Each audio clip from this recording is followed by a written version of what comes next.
You did not stay because he was bad all the time.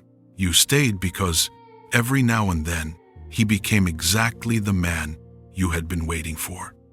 Maybe it happened late at night after another painful conversation.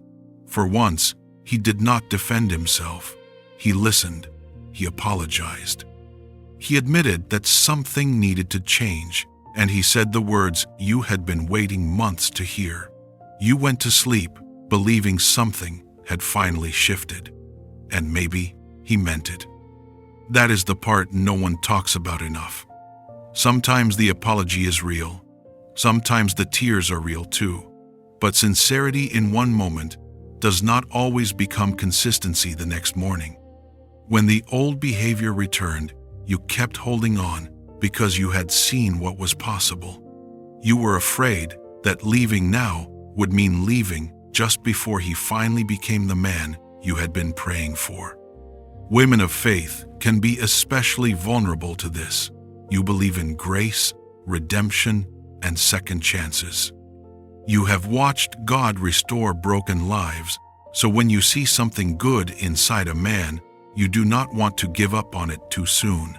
Those beliefs are beautiful, but God may change him. You cannot build your life as if he already has. It often begins with his best moments. He may truly be kind. He may have a soft heart beneath all the defenses. There may be days when he is attentive, honest, spiritually open, and fully present with you. Those moments are not necessarily an act. You may be seeing something real. But a real moment is not the same as a changed life. A man can want to become better and still avoid the choices that becoming better requires. He can feel regret after hurting you and still refuse to examine the pattern that keeps producing the same hurt. Jesus said in Matthew chapter 7, verse 20, "By their fruit you will recognize them." Fruit is not the best thing someone does once. It is what their life continues to produce. An honest conversation or a sincere apology may show that he wants to change. But change is measured by what happens after the emotion passes. Does he return to the conversation when it is no longer dramatic? Does he seek help without needing another crisis to push him? Does he make different choices when no one is watching and there is no immediate risk of losing you? His best moments may reveal potential. They do not prove readiness, and that does not mean you were foolish for seeing good in him. You did see something. The mistake was not noticing the seed. It was beginning to live as though the tree had already grown. A seed may carry something beautiful, but you cannot build your home under shade that does not exist yet. You can honor the good you saw without pretending it was already strong enough to hold a relationship. But leaving becomes even harder when you understand where his behavior came from. You know his story. You know who left him, how his family treated him, what happened in his previous relationship, and why trust feels dangerous to him. You understand why he shuts down when a conversation becomes serious. You know why he becomes distant after moments of closeness. You can almost see the wound beneath every reaction. So when he hurts you, your first instinct is not always anger. It is explanation. He is afraid. He has never had a healthy relationship. He does care. He just does not know how to show it. And some of that may be true. His pain may explain his behavior. It does not make the behavior harmless. A wound explains why someone needs healing.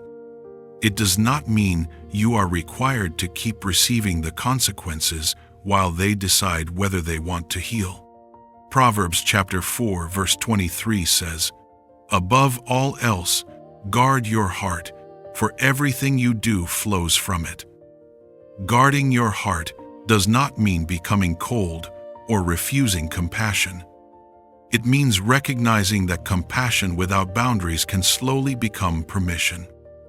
You can understand why he struggles to trust and still admit that being constantly accused is exhausting you. You can understand why commitment frightens him and still recognize that his indecision is keeping your life suspended. You can feel tenderness toward the boy who was wounded without ignoring what the grown man is choosing to do with that wound now. This is where many good women begin to disappear inside their understanding of someone else. You become afraid that having limits means you lack grace. You worry that stepping away proves you never truly loved him. Because you know why he behaves this way, you feel guilty for noticing what it is doing to you. But understanding him does not obligate you to remain unprotected from him. His history matters. Your peace matters too. You do not have to stop caring about what happened to him. You only have to stop treating his pain as a reason your own pain should not count. Then, over time, love can quietly turn into responsibility for his growth. You begin thinking that if you are patient enough, he will finally feel safe. If you stay loyal, he will learn to trust. If you forgive quickly, ask for less, pray harder, and find the right words, perhaps something inside him will finally change. Without realizing it, you are no longer only in a relationship. You are managing a transformation. You find the therapist, you send the sermon, you remind him about the conversation he said he wanted to have. You explain the same hurt again, but more gently this time, because perhaps your tone was the problem before.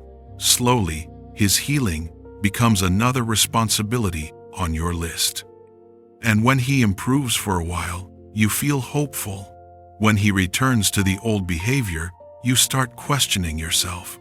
Maybe you were too impatient. Maybe you expected too much. Maybe you should have handled the situation differently. You started believing that if you loved him well enough, he would finally become ready to love you well. Galatians chapter 6 verse 5 says, "Each one should carry their own load." You can support someone's growth. You cannot choose it for them. You can encourage him to seek help, but you cannot make him honest when he gets there.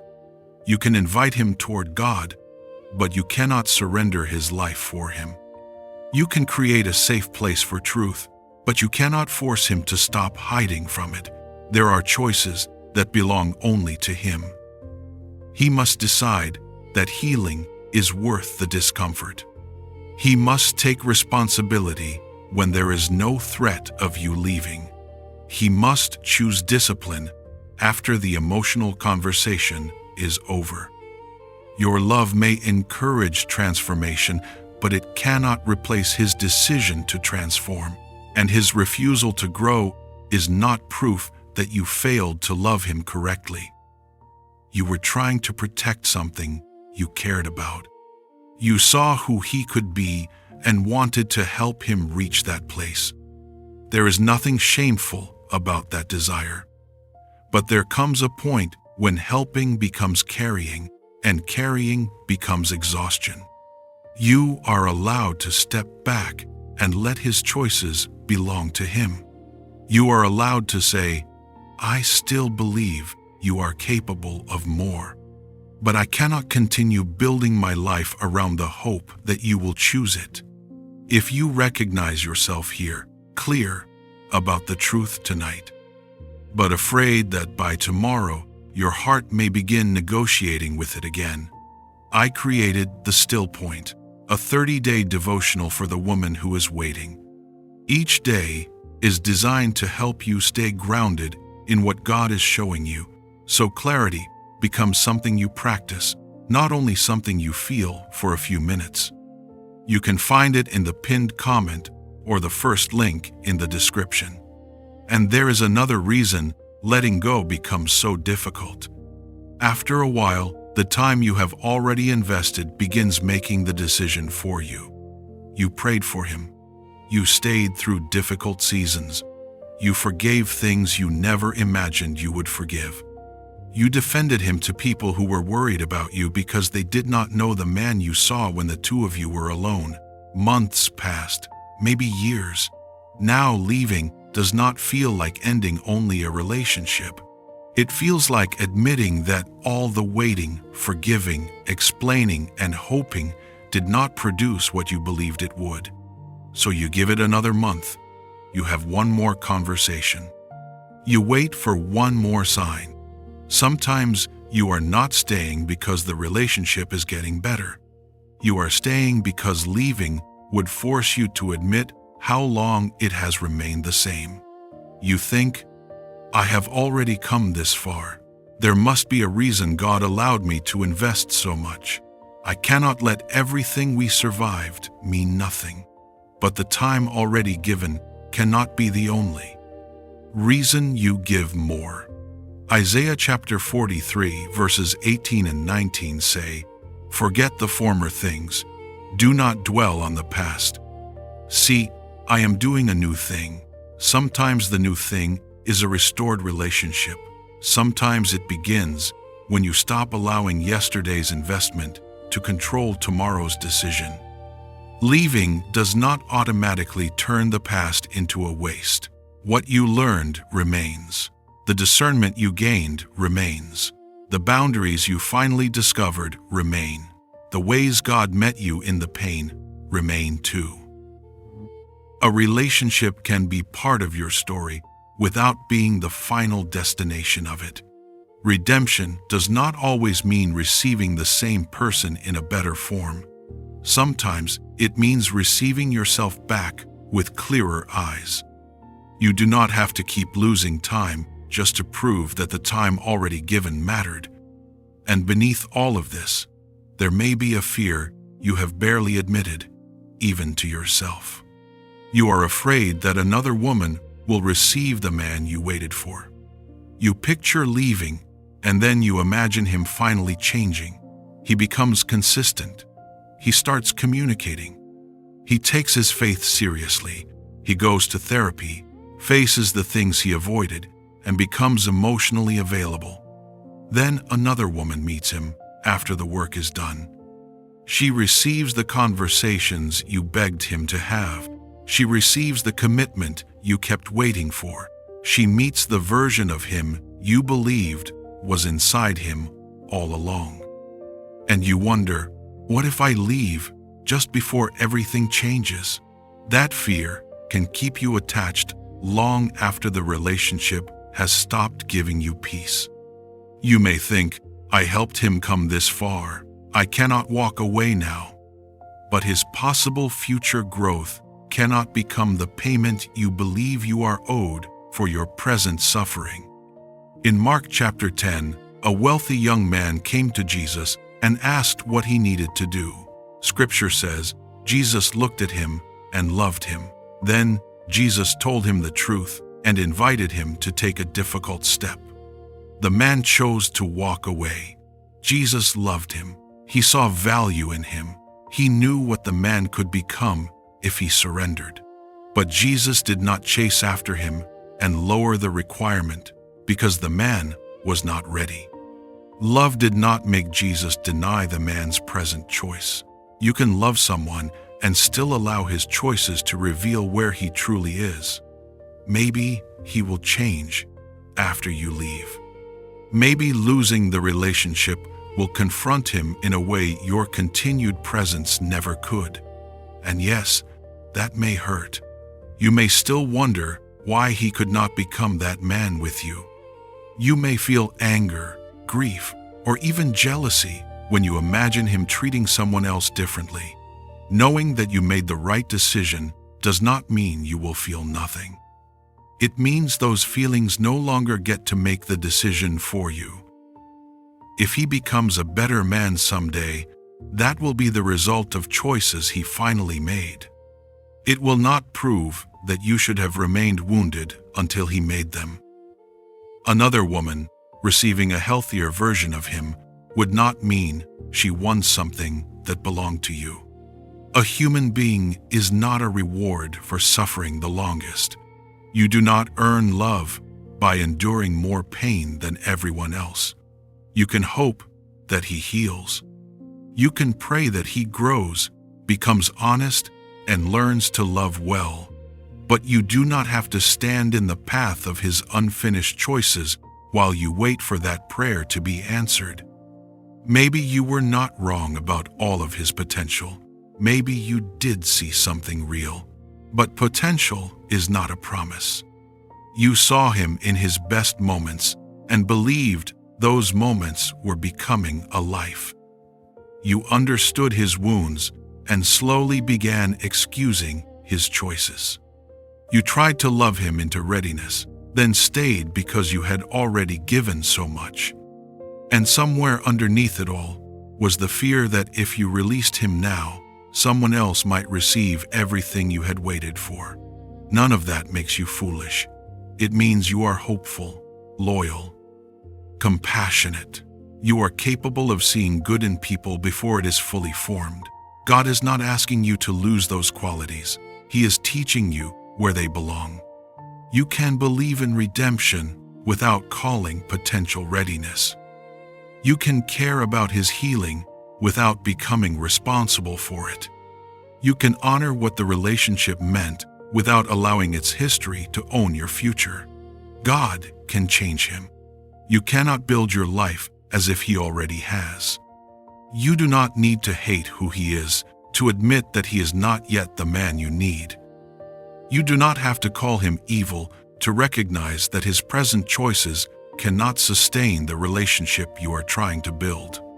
And releasing your hope in one man's potential does not mean losing your hope in God. Perhaps this is not giving up on transformation. Perhaps it is finally admitting that his transformation belongs between him and God. And maybe your next act of faith is not waiting longer for him to become someone else. Maybe it is trusting that God can care for both of you without requiring you to remain where you are slowly disappearing. If this is the truth you needed today, type this in the comments. I will not build my life around potential. Before you go, releasing his potential is one decision. Learning how to keep your peace from returning to the same place tomorrow is the deeper work. The Still Point was created to help you practice that for 30 days with scripture, reflection, prayer, and space to write when your heart begins negotiating with what your spirit already knows.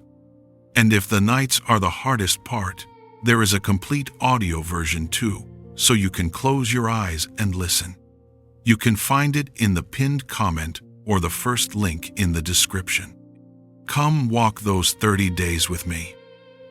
You can want the best for him without sacrificing what is best for you, beloved. God will hold what you are finally ready to release.